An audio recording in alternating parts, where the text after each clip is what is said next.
My name is Professor Ian Williamson. I serve as the Dean of the Paul Merage School of Business at the University of California, Irvine.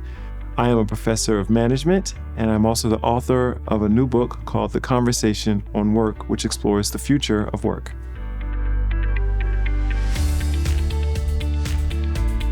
One of the key challenges every organization is facing today is they don't have enough talent, and the talent they have may not have the right skills. It is incredibly important for them to be proactive in addressing this issue. So 2 things that I would recommend. 1, cast a wide net. We need to become more comfortable as organizations expanding the prototype or the type of individuals that we explore. We have an extremely diverse workforce in this country, and I always tell my companies, talent comes in a wide variety of shapes and sizes. You should be looking for all of them. You don't have a choice, really. You need to be desperate for the talent that you can get.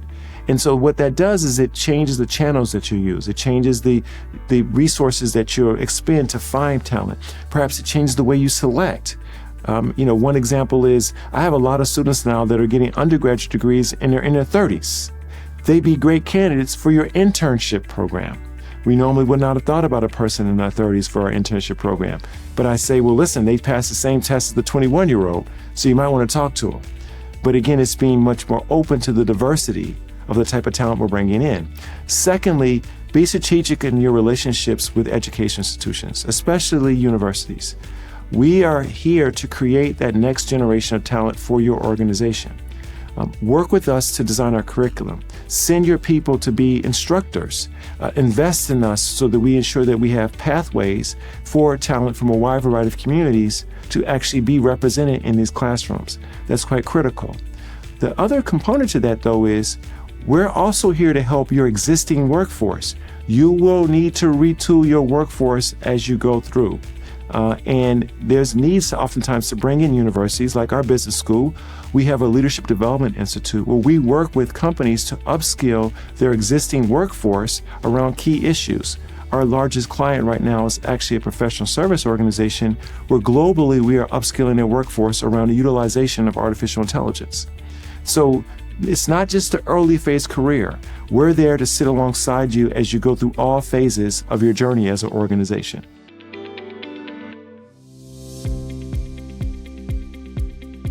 In designing a sustainable talent pipeline, I think it's important for organizations to shift the mindset of being miners to being gardeners. And I'll give you an example of what I mean by that. If you think about a gardener, they plant the seed, they nurture the plant, they allow it to bloom, then they pick it and they get benefit. But they're with that plant for a while.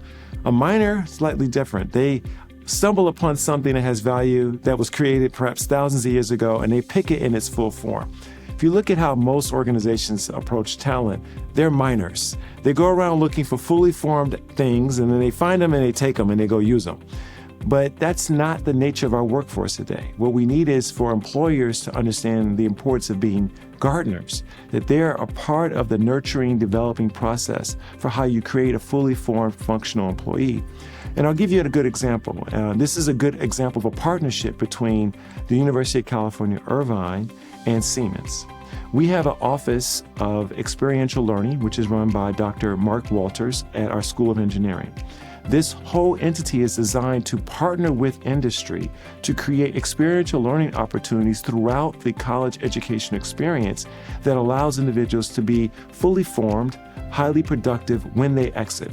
And this is Siemens working with us to provide us with internship opportunities, donating software that our students can use as part of their classes, educating and counseling our students as they go through our consulting projects, providing our students tuition waivers so they can do certifications that complement their educational degree, sitting alongside as a co-design partner as the student goes through this entire experience. So when they finish, they have these skill sets that they got from our university, but they also have these certifications they received from Siemens, which means they're great for Siemens and for any of Siemens' potential clients. So it really is a nice mutual beneficial process. But in that example, Siemens is the gardener. They're actually working with us as opposed to the miner.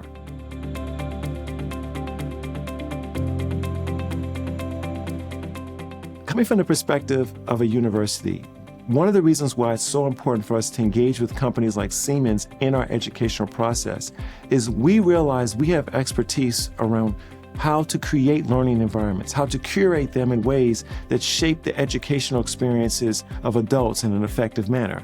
However, we're not always clear exactly what we should be training, and we may not always have access to the latest tools about how we can go about doing it.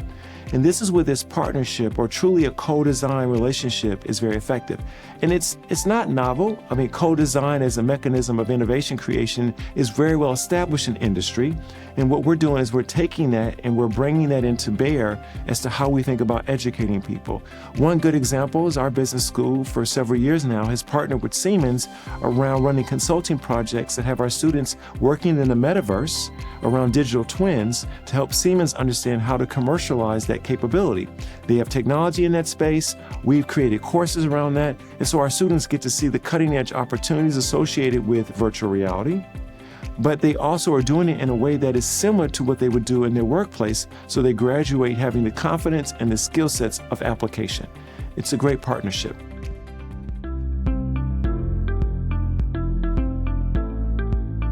One of the reasons why it's important for universities to invest in industrial software tools as part of their is bringing that into the educational experience is it just allows for this gap between knowing and doing to be reduced dramatically. That's one of the big concerns that employers have about students is that they may know some things, but they don't know how to do some things. When we're able to bring the software, for example, the software that Siemens might provide, into our actual curriculum, what that allows us to do is it gives efficacy and confidence to our students about being able to execute the conceptual understanding that we've talked about in the class using an actual technical tool.